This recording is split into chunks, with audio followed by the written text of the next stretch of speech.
मेरी 11 साल की बेटी जब सुबह उठती तो लंगड़ा लंगड़ा कर चलती। मैं अक्सर उसे स्कूल से छुट्टी करवा देती। एक दिन टीचर मुझे बुलाकर बोली, आज रात खुद बेटी के बिस्तर पर सोना पता चल जाएगा। अभी मुझे लेटे हुए 5 मिनट ही हुए थे कि मेरी जान निकल गई। आज भी मैं अपनी बेटी को आवाज दे रही थी।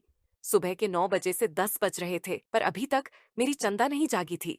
मैं आजकल उसकी वजह से बहुत परेशान रहती थी। उसने मदरसे जाना भी छोड़ दिया था। मुझे लगता था जैसे मेरी बेटी पर किसी जिन भूत का साया हो गया है। इससे पहले वह हमेशा मेरे पास सोया, कुछ दिनों से वह अलग कमरे में सो रही, बल्कि कुछ महीनों से मुझे लगता था कि मेरी बेटी मुझसे कुछ छुपा रही है। सुबह जब भी उसका दरवाजा बजाती तो वो दरवाजा बहुत देर से खोलती और घबराई हुई होती। आज भी मैं उसका दरवाजा बजा बजा थक गई। अब की बार जो मैंने आवाज दी तो उसने मरमरी सी आवाज निकाली। दरवाजा खोला तो चेहरे पर अजीब सी नाहूसत और बहुत परेशान सी लग रही। मेरी नजर जब बेटी के पांव पर पड़ी तो मैं चौंक गई थी। वो बड़े अजीब से तरीके से खड़ी, जैसे वह किसी तकलीफ में मुब्तला हो। आज काफी अरसे के बाद मेरी नंद शबाना भी हमारे घर आई। उनकी शादी को 30 साल हो गए। अभी तक उनका मायके से राब्ता नहीं टूटा था। मुझे डर था कि कहीं मेरी बेटी उनके सामने ना आ जाए, और अगर इसी हालत में आ गई तो मेरी नंद जरूर कोई ना कोई बात करेगी। उसे तो बस बात करने का बहाना चाहिए होता है। अरे आमना, तुम्हारी बेटी नहीं आ रही? सामने क्या बात है? मैं कितना अरसा हो गया है अपनी भतीजी से नहीं मिली। वह खुद ही मेरे पास आकर खड़ी हो गई। तब मेरी बेटी थोड़ी और घबरा गई। मैंने उसे बाहर आने का कहा तो वह लंगड़ाकर चलने लगी है। देखते ही मेरे नन ने मुंह पर हाथ रख लिया और कहने लगी, आमना बाजी, इससे इतनी सी उम्र में ऐसा क्या हुआ है कि आपकी बेटी लंगड़ाकर चल रही है? खुदा नख्वास्ता कहीं मजूर तो नहीं हो गई? मेरी नन की बात सुनकर मेरा कलेजा कट गया। वह हमेशा अपनी बेटियों पर इतराती थी, ऐसे ही दूसरों की बेटियों पर भी बात किया करती थी। मैंने कहा, शबाना बाजी, ऐसी कोई बात नहीं। आज मेरी बेटी की तबीयत को ठीक नहीं लग रही है। अल्लाह का शुक्र है मेरे बच्चों में कोई ऐसी बीमारी नहीं है। मेरी नंद ने चारों तरफ आंखें घुमाकर मेरी बेटी को तराना निगाहों से देखा, जैसे वह उसकी इस हालत पर होश हो रही हो। मैंने बेटी के कमरे का दरवाजा बंद कर दिया। उसे कहा कि जाकर तैयार होकर बाहर आए। फिर काफी देर गुजर गई। जब मेरी बेटी कमरे से बाहर न आई तो मजबूरन मुझे ही उसके कमरे में जाना पड़ा। लेकिन सामने का मंजर देखकर मैं हैरान रह गई थी। मैंने अपनी बेटी के तकिए पर नजर डाली तो मेरी आंखें फटी की फटी रह गईं। मैं सोच भी नहीं सकती थी कि मेरी बेटी मुझसे इतनी बड़ी बात छुपाएगी। लेकिन उस वक्त शबाना बाजी मुझे बुला रही थी, इसीलिए मैं खामोश हो गई थी। मैंने अपनी बेटी से कोई सवाल जवाब नहीं किया। मेरी बेटी कमरे से जुड़े गुसल खाने में तैयार हो रही थी। थोड़ी देर के बाद वह बाहर आई तो उसने बहुत ही उम्दा लिबास पहना हुआ था। मैं ये बात देखकर बहुत परेशान हुई। जाहिर है पहला ख्याल मेरे जहन में यही आया कि ये कपड़े तो मैंने अपनी बेटी को दिलवाए ही नहीं थे। ये नए कपड़े हैं ना, मैंने इससे पहले कभी देखे, और ना ही मेरी बेटी ने कभी इनकी फरमाइश की। ऐसा लगता है कि किसी और ने उसे ये कपड़े दिए हैं। लेकिन मेरी नंद को इस बात से कोई फर्क नहीं पड़ा और मेरी बेटी के सदके उतारने लगी। वो बोली, माशाल्लाह, बहुत ही खूबसूरत बच्ची है, तुम्हारी अल्लाह नजरे बस से बचाए। यह कहकर वह हंसी। मुझे उसका मतलब समझ नहीं आया। थोड़ी देर के बाद वह उठकर चली गई। मैं अपनी बेटी पर बरस पड़ी। मैंने कहा, तुमने ये कपड़े कहाँ से लाए हैं? मैंने तो तुम्हें ये कपड़े नहीं लेकर दिए। वह बोली, अम्मी आप भी कमाल करती हैं। मैं मदरसे जाती हूँ। मेरी एक सहेली बहुत अमीर है। मैंने आपको फैजा के बारे में बताया तो था पिछले दिनों मेरी सालगिरह, पर उसने मुझे ये कपड़े तोहफे में दे दिए ही हैं। मैंने कहा, अच्छा तुम मुझे बता तो देती। अगर मैं शबाना बाजी के सामने तुमसे पूछ लेती तो क्या होता? तब मेरी बेटी ने मुझे ठोकते हुए कहा कि अम्मी, शबाना पुप्पो इतनी बुरी भी नहीं है जितनी कि आपने बना रखी है। हमारी सभी मुश्किल हालात को वह समझती है। मैं अपनी बेटी की बातें सुनकर और गुस्सा नहीं करना चाहती थी। खामोशी से अपने कामों में मसरूफ हो गई। लेकिन फिर एक अजीब वाकया हुआ। उस दिन मेरी बेटी ने मदरसे से जाने की बात नहीं की, बल्कि घर पर ही रही। कहने लगी कि आज मैं बहुत थक गई हूँ, आराम करना चाहती हूँ। मेरी बेटी घर का कोई काम नहीं करती थी क्योंकि वह कहती कि मैं थक जाती। इसीलिए मुझे उस पर शक होने लगा कि वह क्यों थक जाती है। सुबह उठती तो उसकी हालत अजीब सी थी। अगले दिन भी ऐसा ही हुआ। सुबह 10 बजे तक वह सोती रही। लेकिन मेरी बेटी जब मदरसे जाया करती थी तो सुबह के 5 बजे ही जाग जाती थी। पर अब तो उसने अपने हालात ही बदल लिए थे। वह रात को देर तक जागती रहती और सुबह भी देर से जागती थी। मैंने अपनी बेटी से कोई सवाल नहीं किया, लेकिन एक दिन जब वह सुबह उठी तो उसी तरह लंगड़ा लंगड़ा कर चल रही थी। बाहर आई तो सामने रशीदा दाई भी बैठी हुई थी। रशीदा दाई मुझसे कुछ पूछने के लिए आई थी। किसी जमाने में हम दोनों साथ काम करते थे, फिर मैंने काम छोड़ दिया। वह इस काम में आगे बढ़ गई। आज मुझसे न जाने कौन सी जड़ी बूटी का इस्तेमाल पूछने आई। उसकी नजर जब मेरी बेटी पर पड़ी तो उसने भी मुंह पर हाथ रख लिया। कहने लगी कि बेटी मुझे पानी लाकर दो। मैं समझ गई कि वह मुझसे अकेले में बात करना चाहती है। मैंने अपनी बच्ची को इशारा किया। वह कमरे में चली गई। रशीदा दाई मुझसे बोली, आमना, तुम बेटी की माँ होकर इतनी गाफिल कैसे हो सकती हो? तुम्हें अपनी बेटी की हालत नजर नहीं आती? क्या तुम्हें कुछ तो सोचना चाहिए? जवान बच्ची है, इसकी एक एक हरकत और कदम पर तुम्हें नजर रखनी पड़ेगी। खुदा नख्वास्ता, कल को अगर कोई हादसा हो जाए तो तुम किसे इल्जाम दोगी? किसके हाथों पर लहू तलाश करोगी? अपनी बेटी को देखो कि ये क्या करती है, कहाँ जाती है। इसकी ये हालत अभी से क्यों है? ये तो शादीशुदा लड़कियों वाली हरकतें करने लग गई है। इसके कपड़े देखो, चलने फिरने का अंदाज देखो, और फिर तुम इसकी आंखों में आंखें डालकर देखो, अजीब सी बेबाकी नजर आती है। मुझे तुम्हारी बेटी की आंखों में बहुत अजीब लगा। रशीदा दाई तो नजरें पड़ने वाली औरत थी। लड़की की चाल देखकर ही बता देती थी कि उसका किसी के साथ ताल्लुक है या नहीं। उसने मेरी बेटी के बारे में ढके छुपे अल्फाज में जो बात कही थी, उसने तो मेरे पांव तले से जमीन खिसका दी थी। मैंने सोच लिया कि मैं अपनी बेटी पर दिन रात नजर रखूंगी। जहां भी यह जाएगी मैं उसका पीछा करूंगी और देखूंगी कि वह क्या करती है। अगली सुबह जब मेरी बेटी उठी तो उसी तरह थी। उसकी हालत बहुत ज्यादा खराब थी। वह कहने लगी, अम्मा मेरे पूरे जिस्म में दर्द हो रहा है, मुझे तेल से मालिश कर दो। मैंने कहा कि ठीक है। मैं गर्म तेल लेकर बेटी के कमरे में आई तो कुछ सोचकर उसने मुझे मालिश करने से मना कर दिया। वह बोली कि अम्मा रहने दो, मेरा दर्द ठीक हो गया है, तुम मेरी मालिश ना करो, यहाँ से चली जाओ। मैं अपनी बेटी के चेहरे की घबराहट देखकर समझ गई थी कि वह मुझे अपना वजूद नहीं दिखाना चाहती। यकीनन उसे मुझसे कोई खतरा था कि मैं कुछ पहचान जाऊंगी या जान जाऊंगी, इसीलिए वह मुझसे बहुत कुछ छुपा रही थी। पर मेरी बेटी तो गैर शादीशुदा थी, ना ही उसका किसी के साथ कोई ताल्लुक था। फिर ऐसा कैसे हो सकता था कि वह शादीशुदा औरतों वाली हरकत कर रही थी? मुझे रशीदा दाई की बात याद आ गई कि तुम अपनी बेटी पर नजर रखो। मैंने कहा कि आज मैं तुम्हारे कमरे में ही सोऊंगी, इसलिए तुम कमरे के दरवाजे को खुला रखना। मेरी बात सुनकर उसने मुंह बना लिया और बोली कि ठीक है। लेकिन जैसे ही मैं 1-2 घंटे के बाद अपने काम मुकम्मल करके वापस बेटी के कमरे में आई तो देखा उसने अंदर से दरवाजे को बंद कर रखा था। मुझे बहुत हैरत हुई थी, मुझे गुस्सा भी आया। मैं दरवाजा बजाने लगी पर वह सो गई थी। उसने दरवाजा नहीं खोला। अब तो गुस्से से मेरा बुरा हाल था और शक भी अलग हो रहा था। कोई जवान न बेटी बिला वजह अपने कमरे का दरवाजा बंद करे तो माँ बाप उसके बारे में कैसे अच्छा सोच सकते हैं। खैर, मैं अपने कामों में तो मसरूफ हो गई थी, पर सुबह मेरी बेटी की फिर वही हालत थी। मैंने कहा कि आज मैं तुम्हारे मदरसे में साथ चलूंगी। मेरी बेटी ने कुछ अरसे से मदरसे जाने के लिए भी 1-2 बजे का वक्त मुंतखाब कर रखा था। पहले की तरह वह सुबह उठकर नहीं जाती थी, बल्कि शाम वाली क्लास में जाती थी। उसकी यह बात भी मुझे पसंद नहीं आई थी और ना ही उसकी वजह समझ में आई थी। मैंने सोच लिया कि रात को अपनी बेटी के कमरे में सोने से अच्छा है कि मैं सबसे पहले मदरसे तक उसका पीछा करूं। क्या पता वह मदरसे में पढ़ने जाती भी है या फिर मुझसे झूठ बोलती है। उसी दिन मैंने फैसला कर लिया अपनी बेटी का पीछा करने का। 1-2 बजे जब वह घर से बुर्का पहनकर निकली, मैंने भी एक काली चादर खुद के गिर्द लपेट ली और उसके पीछे पीछे चल पड़ी। मेरी बेटी मेरेल में कहीं और जा रही थी, मदरसे का रास्ता तो कुछ और था। फिर मेरी बेटी ने एक रिक्शे वाले को रोका, उसको पैसे दिए और रिक्शे में बैठकर मदरसे के लिए चल पड़ी। मैं हैरान हो गई कि मेरी बेटी के पास इतने पैसे कहाँ से आ गए कि वह रिक्शे वाले को भी पैसे दे रही है, जबकि मैंने तो कभी उसे कोई रकम नहीं दी थी कि वह अपने ऊपर खर्च करे। आज तो मेरी बेटी ने अच्छा जोड़ा भी पहन रखा था, रिक्शे वाले को भी पैसे दिए थे। मजबूरन उसके साथ साथ ही मुझे भी एक रिक्शा रोकना पड़ा। उस पर बैठी वे हमारे जानने वाले। मैं पैसे लेकर घर से नहीं निकली, उसने मुझे मुफ्त ही बेटी के मदरसे तक पहुंचा दिया। खुदा का यह तो शुक्र था कि मेरी बेटी मदरसे में ही गई, उसके अलावा वह और कहीं नहीं गई थी। मदरसे के आगे उसने रिक्शा रोका और अंदर चली गई। मैं भी उसके पीछे पीछे गई। मैंने देखा कि वह अपनी क्लास में जा रही थी। मुझे हैरत हुई थी। मैंने सोचा कि चलो, यहाँ तक तो मुझे कुछ नहीं मिला, हो सकता है अपनी बेटी के उस्ताद से कोई बात करूं तो वह मुझे कोई ना कोई इशारा दे दे। मैं प्रिंसिपल साहब के कमरे के पास ही मौजूद स्टाफ रूम में गई। वहाँ पर एक ही उस्तानी बैठी हुई जिसका नाम दानिया था। मैं उसे काफी अरसे से जानती। मैंने उससे पूछा, क्या आप अभी भी बिस्मा को पढ़ाती हैं? वह कहने लगी कि नहीं, बिस्मा पहले सुबह वाली शिफ्ट में पढ़ती थी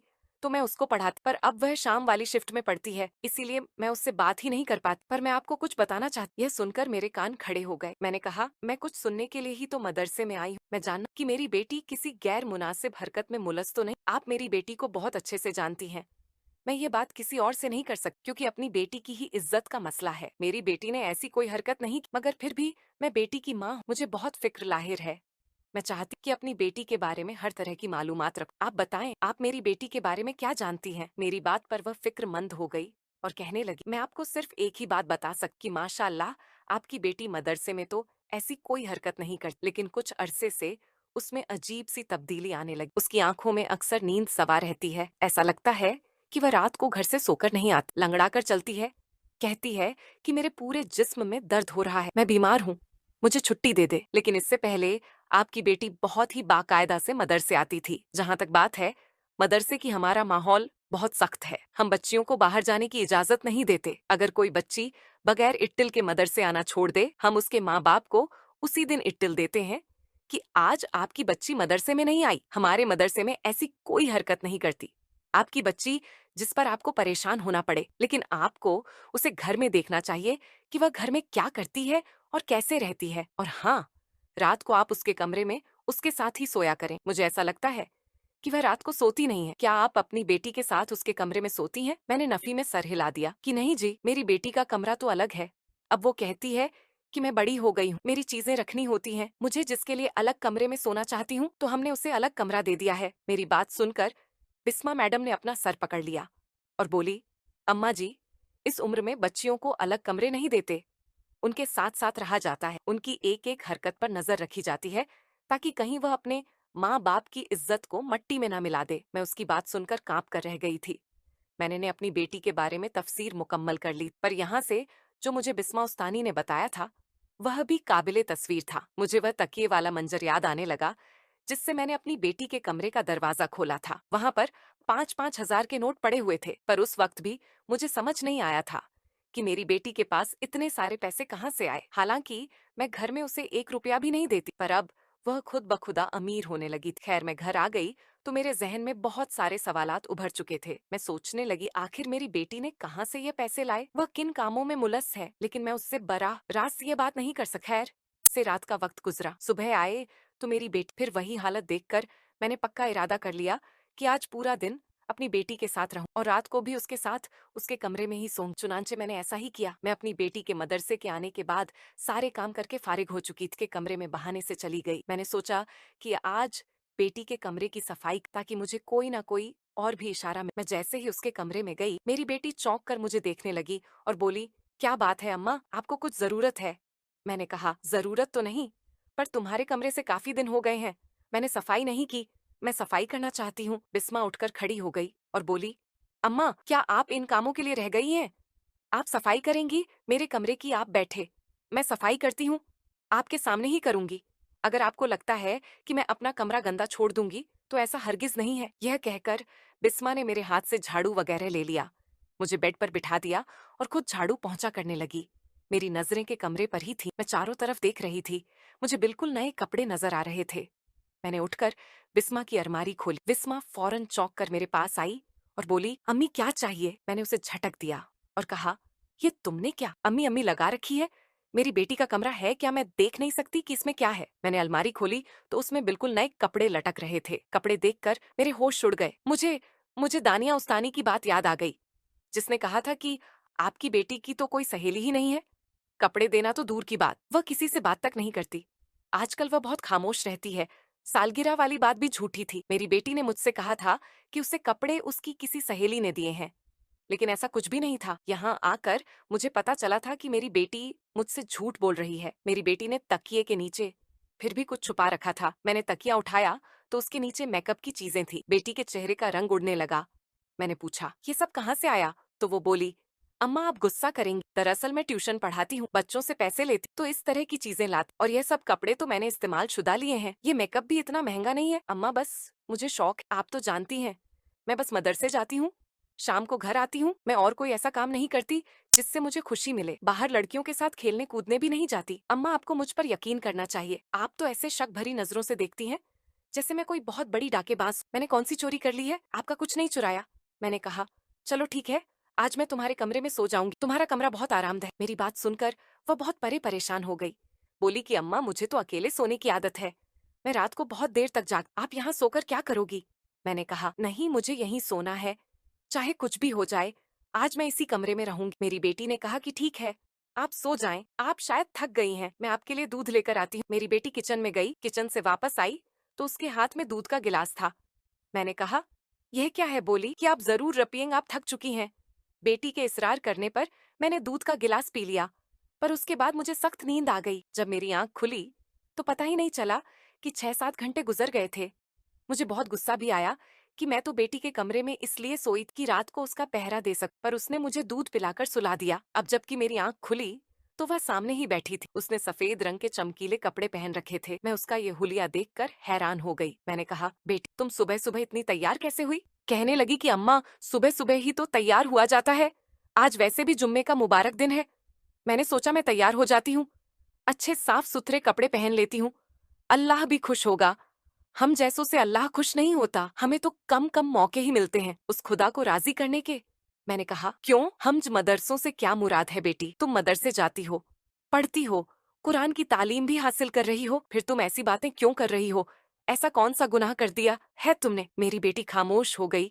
उसकी आंखों में गहरी उदासी थी। फिर उसने ऐसी बात कर दी कि मैं हैरान हुए बगैर नहीं रह सकी। अम्मा, मेरे लिए कोई अच्छा सा लड़का देखो, मेरी शादी कर दो, मैं अपना जहेज भी बना लूंगी, मैं बच्चों को ट्यूशन पढ़ाकर अपना एक एक खर्चा निकालूंगी, पर आप मुझे भी अपनी बाकी बेटियों की तरह बोझ मत समझो। हमारे घर का माहौल पहले ही खराब है, मैं नहीं चाहती मेरी वजह से मजीद कुछ उल्टा सीधा हो जाए। अपनी बेटी की ये बात सुनकर मुझे उस पर शक गहरा हो गया था। मेरी बेटी इतनी सी उम्र में शादी की बात कर रही थी, उसके लहजे में कोई झक या हया नहीं थी। वह बड़ी ही बेबाकी अंदाज में यह बात कह रही थी। अगला पूरा दिन मैं बहुत परेशान रही थी।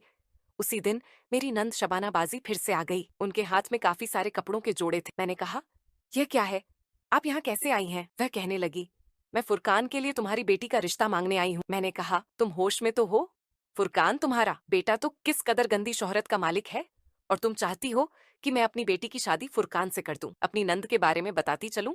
उन्होंने जब शादी की तो ये एक ऐसे घर में ब्याह कर गई थी जिनका नाच गाने का काम था। ये लोग हमेशा से नाच गाने से वाबस्ता थे। मेरी नंद ने कहा था कि अब मेरी खातिर मेरा शौहर यह काम छोड़ देगा। शादी के कुछ अरसे बाद पता चला कि शबाना के शौहर ने फिर से ये काम शुरू कर दिया है और अब शबाना को भी अपने साथ काम में मिला लिया है। ये सुनकर हमें बहुत तकलीफ हुई थी।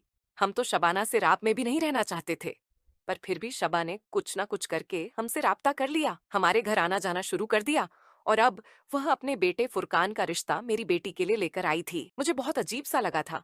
इससे पहले शबाना की हिम्मत नहीं हुई थी कि वह हमारे घर का रिश्ता मांगे, लेकिन आज वह किस जुर्रत से मेरे घर की दहलीज पर खड़ी मुझे ललकार कर मेरी बेटी का रिश्ता मांग रही थी। मैंने पूछा कि तुम ये सब क्यों कर रही हो? तो वह कहने लगी, इसलिए कि तुम्हारी बेटी भी हम जैसी है, वह हमारे साथ काम करती है और मैं उसे हर रात लेकर जाती, घंटों नाचती है। वह तुम्हें क्या लगता है मैं तुम्हें ऐसे ही बख्श दूंगी? मैंने तुमसे अपना पूरा बदला ले लिया है।